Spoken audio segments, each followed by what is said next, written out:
മലയാളികളുടെ വിശ്വപൗരൻ ശശി തരൂര് ശരിക്കും വിശ്വപൗരനാണോ അതോ വിശ്വപൊട്ടനാണ്? നിങ്ങൾക്ക് ഷോക്കിംഗ് ആയിരിക്കും ആ വാക്ക് കേൾക്കുമ്പോൾ. പക്ഷെ ഞാൻ വീണ്ടും റീക്രിയേറ്റ് ചെയ്ത് പറയാം, ശശി തരൂർ ഇന്ത്യൻ പൊളിറ്റിക്സിൽ ഒരു നല്ല പൊട്ടൻ തന്നെയാണ്. ബേസിക്കലി അയാൾക്ക് രാഷ്ട്രീയം അറിയാം. അത് ബ്രില്യൻ റൈറ്ററാണ്, ആർട്ടിക്കുലേറ്റ് നല്ല സ്പീക്കർ. പക്ഷേ രാഷ്ട്രീയം എന്താണെന്ന്, അതിൻ്റെ ബേസ് എന്താണെന്ന് ഇയാൾക്ക് അറിയത്തില്ല. അല്ലെങ്കിൽ കേരള ഗവൺമെൻറ്റിൻ്റെ, അതായത് മാനുഫാക്ചർ ചെയ്തെടുത്ത ഒരു കണക്ക് കംപ്ലീറ്റ് ഫാബ്രിക്കേറ്റഡ്. 3 ലക്ഷം സ്റ്റാർട്ടപ്പേ, 3 ലക്ഷം സ്റ്റാർട്ടപ്പ് ഉണ്ടെങ്കിൽ കേരളത്തിന് അൺഎംപ്ലോയ്മെൻറ്റ് ഇത്രയായി ചെറുപ്പക്കാർ പുറത്തു പോകുള്ളൂ. അത് ഉണ്ടാക്കിയെടുത്ത കള്ളക്കണക്കുകളും മുഴുവനും അത് ഏറ്റെടുത്തിട്ട് കേരളം വല്ലാത്ത രീതിയിൽ പുരോഗമിക്കും. ശശി തരൂർ അടിച്ചു വിട്ടേക്കുക. കോൺഗ്രസ് പാർട്ടിയുടെ വർക്കിംഗ് കമ്മിറ്റി മെമ്പറാണ്. ഇദ്ദേഹം കഴിഞ്ഞ പാർലമെൻറ്റ് ഇലക്ഷൻ മത്സരിച്ച സമയത്ത് ഞാൻ ഇദ്ദേഹത്തെ എതിർത്ത്. ഞാൻ ഇദ്ദേഹത്തെ മനസ്സിലാക്കി അന്ന് മുതൽ ഞാൻ ഇദ്ദേഹത്തെ എതിർക്കാൻ തുടങ്ങിയിട്ടുണ്ട്. കാരണം ഇദ്ദേഹം പറയുന്ന രാഷ്ട്രീയം മാത്രമല്ല, ഇന്ത്യയെപ്പറ്റി പറയുന്ന സോഷ്യോളജിയും തെറ്റാണ്. മോദി ഗവൺമെൻറ് ഇന്ത്യയിൽ കൊണ്ടുവന്ന പുരോഗതി, അതിനെപ്പറ്റി അന്ധമായിട്ട് പുള്ളി എതിർക്കുകയാണ്. ഇദ്ദേഹം നേരത്തെ പറഞ്ഞ ഓർമ്മയുണ്ടായിരിക്കും, ഇന്ത്യയിൽ ജനാധിപത്യം തീരാൻ പോകുന്നു. വെറുതെ അടിക്കുക വായി തോന്നുന്നതൊക്കെ.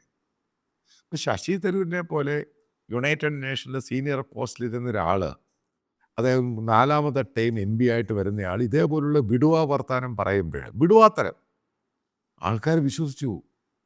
കാരണം ശശി തരൂരിനെ വലിയ രീതിയിൽ കാണുന്ന ആളുകളുണ്ട്.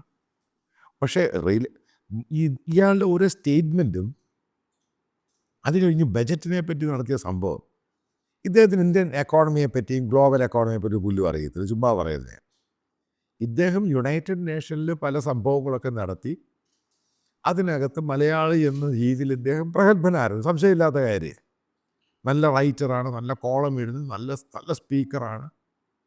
പക്ഷേ ഇദ്ദേഹത്തിന് ഇപ്പോൾ കാര്യമായിട്ട് എന്തൊക്കെയോ പറ്റിയിട്ടുണ്ട്.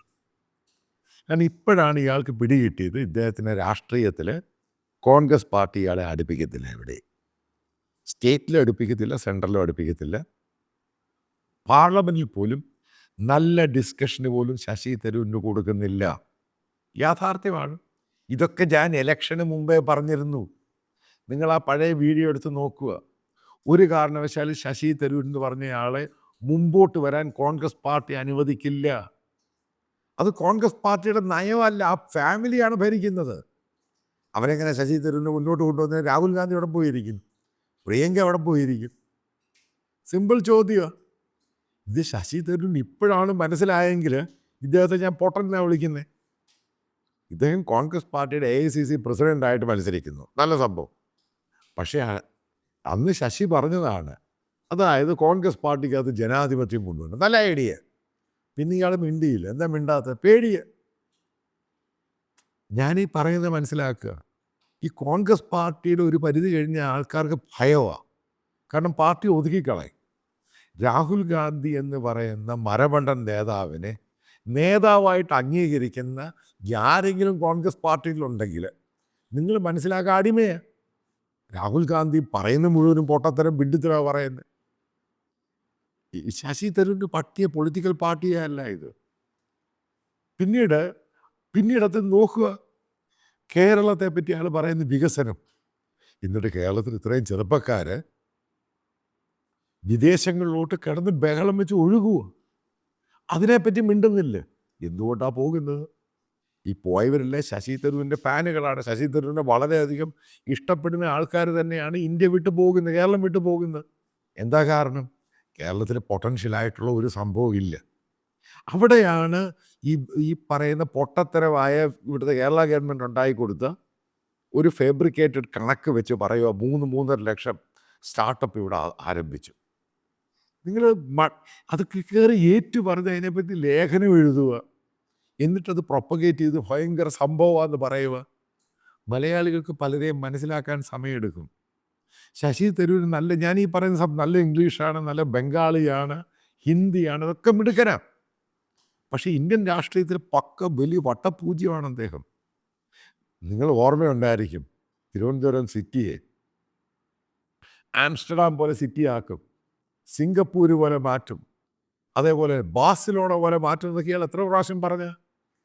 ബാഴ്സലോണ പോയിട്ട് ഒരു നേരെ ചൊവ്വേ ഒരു മഴ പെയ്താൽ വെള്ളം പ്രോപ്പറായിട്ട് അതിന് പൈപ്സും അതുമൊക്കെ ഡ്രെയിനേജ് ഉണ്ടാക്കാൻ പോലും, അതിന് പോലും നിർദ്ദേശം കൊടുക്കാനോ ആൾക്കാരെ കൊണ്ട് പറഞ്ഞ് മനസ്സിലാക്കി ഒരു ഹെൽപ്പ് ചെയ്ത് അതിനെ മോഡേണൈസ് ചെയ്യാൻ പോലും കഴിയാത്ത ഒരാളാണ് ശശി. പക്ഷേ ആൾക്കാരെ വിഡ്ഢിത്തരം പറഞ്ഞ് സംഭവം തലയിൽ കയറ്റി ആൾക്കാർ വോട്ട് ചെയ്ത് ജയിപ്പിച്ചു. പല ഇപ്രാവശ്യം വോട്ട് ശരിക്കും കുറയുകയും ചെയ്തു. ഇനി ശശി തരൂരിനും അറിയാം തിരുവനന്തപുരത്ത് തന്നെ ജയിക്കത്തില്ല, തോറ്റു. പിന്നെ അയാൾക്ക് അറിയാവുന്ന വസ്തുതയുണ്ട്, പഴയ പോലെ ഇയാളെ സപ്പോർട്ട് ചെയ്യുന്ന ഒരു വലിയ ജനവിഭാഗം ശശി തരൂരിനെ തിരിച്ചറിഞ്ഞു കഴിഞ്ഞു. കാരണം ഇയാളെ കൊണ്ടൊരു പ്രയോജനത്തിന് ഒന്നിനും കൊള്ളില്ല. ബേസിക്കലി മനസ്സിലാക്കേണ്ടത് ശശി തരൂർ ഒരു സ്റ്റേജ് മാനാണ്. സ്റ്റേജിൽ ഷോയൊക്കെ കാണിക്കും, പുറത്തിറങ്ങി പുള്ളിക്ക് പ്രവർത്തിക്കാനൊന്നും പറ്റത്തില്ല. ഇദ്ദേഹം നേരത്തെ ഇന്ത്യയുടെ എക്സ്റ്റേണൽ അഫയേഴ്സ് മിനിസ്റ്റർ ആയിട്ടിരുന്നു. നിങ്ങൾ മനസ്സിലാക്കുക, അത് മിനിസ്റ്റർ ഫോർ സ്റ്റേറ്റ്. ആ പൊസിഷനിലിരുന്ന ഏറ്റവും കഴിവ് കുറഞ്ഞ നേതാവായിരുന്നു, മന്ത്രിയായിരുന്നു ശശി തരൂർ. ഞാൻ പറഞ്ഞൊന്നുമല്ല, കോൺഗ്രസിൻ്റെ ലീഡേഴ്സ് തന്നെ പറഞ്ഞു. കാരണം ഇവർ പല ആൾക്കാരും ലെറ്റർ എഴുതും ഈ എക്സ്റ്റേണൽ അഫയേഴ്സ് മിനിസ്റ്ററിന് പല ആവശ്യങ്ങളൊക്കെ ഉന്നയിച്ചുകൊണ്ട്. ഇദ്ദേഹം അവിടെ വരുന്ന ലെറ്ററുകളിൽ പകുതിയിലധികം ലെറ്ററിന് റിപ്ലൈ പോലും ചെയ്തിട്ടില്ല. അത്ര മടിയനും കൂടെ ഇയാൾ. ഇത് പറയുമ്പോൾ ഞാൻ ഈ പറഞ്ഞ ഡാറ്റ എടുത്തിട്ടായി പറയുന്നത്. അതായത് ശശി തരൂർ മന്ത്രിയായിട്ട് ഫെയിലിയർ ആയിരുന്നു, ഒരു പൊളിറ്റീഷ്യനായിട്ട് ഫെയിലിയർ ആയിരുന്നു, ഒരു MP ആയിട്ട് ഫെയിലിയർ ആയിരുന്നു. ഇപ്പോൾ പുള്ളിയുടെ പരിപാടി എന്ന് പറയുന്നത് ഒന്നും ചെയ്യാത്ത ലെഫ്റ്റ് ഗവൺമെൻറ് പൊക്കി അടിച്ചുകൊണ്ട് നടക്കുക.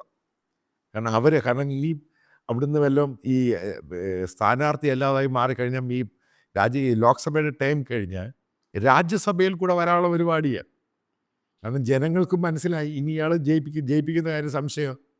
അതായത് വീണ്ടും ആവർത്തിക്കുന്നു, നിങ്ങൾ ഈ കാണുന്ന ശശി തരൂരിൻ്റെ യഥാർത്ഥത്തിൽ ഇയാളും ഈ മനുഷ്യന് ഈ പറയുന്ന കേപ്പബിലിറ്റി ഒന്നുമില്ല. നല്ലപോലെ സംസാരിക്കാൻ അറിയാം. സ്റ്റേജിൽ നടക്കുന്ന ഷോ, ആ ഷോയുടെ ആശാന്, അല്ലാതെ പ്രാക്ടിക്കലി ഗ്രൗണ്ട് സീറോയിൽ നിന്ന് വർക്ക് ചെയ്യുന്ന കാര്യത്തിലും ഇന്ത്യയെപ്പറ്റി പ്രോപ്പറായിട്ട്, അതായത് ഇന്ത്യയുടെ ഇന്നത്തെ ഡെവലപ്മെൻറ്റിനെ പറ്റി നെഗറ്റീവായിട്ട് കാണുന്നൊരു മനുഷ്യനാണ് ശശി തരൂർ. ഇന്ത്യ എത്രമാത്രം മാറിയെന്ന് ഈ ശശി തരൂരിനെ പോലെ ഒരാൾ പറയേണ്ട ആവശ്യമൊന്നുമില്ല. ഒരു സാധാരണക്കാരന് ഇന്ത്യയിലെ റോഡുകളാണെങ്കിലും സംഭവങ്ങൾ നോക്കിക്കണ്ടാൽ ഈസി ആയിട്ട് പറയാം. അതേപോലെ ഇന്ത്യയുടെ എത്രമാത്രം രാജ്യങ്ങളാണ് ഇന്ത്യ ഗ്ലോബലായിട്ട് അക്സെപ്റ്റ് ചെയ്യുന്നത്, അതിന് ശശി തരൂരിൻ്റെ സർട്ടിഫിക്കറ്റ് ഒന്നും വേണ്ട. അത് ഗ്ലോബലായിട്ട് അറിയാവുന്നവർക്കറിയാം എത്രമാത്രം ഇന്ത്യ അക്സെപ്റ്റ് ചെയ്യുന്നുണ്ട്. കാരണം വിദേശങ്ങളിൽ പോകുന്ന ഇന്ത്യക്കാർക്കും അറിയാം ഇന്ത്യ എന്ന് പറയുന്നൊരു രാജ്യം ഒരു സൂപ്പർ പവറായിട്ട് മാറാൻ പോവുകയാണ്. അതിനെപ്പോലും ഡിസ്ക്രെഡിറ്റ് ചെയ്യുന്ന ഒരാളാണ് ശശി തരൂർ. അതായത് ഇന്ത്യയുടെ ഡെവലപ്മെൻറ്റ്. അതേപോലെ ഏറ്റവും ഭീകരമായ സംഭവമാണ് ഇയാൾ പറയുന്നത്, അതായത് ഇന്ത്യയുടെ ജനാധിപത്യം നശിക്കാൻ പോവുകയാണ്. വേണ്ടാത്ത വിടുവാത്തരമൊക്കെ വെച്ച കനത്തും. അപ്പം ബേസിക്കലി അത് ഓരോ ഇന്ത്യക്കാരനെയും ബാധിക്കുന്ന സംഭവമാണ്. ഏറ്റവും നല്ല ശശി തരൂർ ഇതൊക്കെ മാറിവിട്ട് തിരിച്ചെവിടെയെങ്കിലും പോയിട്ട് ന്യൂയോർക്കിൽ എവിടെയെങ്കിലും സെറ്റിലായിട്ട് അവിടെ നിന്ന് പുസ്തകം എഴുതും പരിപാടിയും തുടങ്ങുന്നതാണ് ഏറ്റവും നല്ലത്. അല്ലാതെ ഇയാളെ കൊണ്ട് കേരളത്തിനോ ഇന്ത്യക്കോ ഒരു ഗുണമോ ഒരു പ്രയോജനമോ ഉണ്ടാകാൻ പോകുന്നില്ല.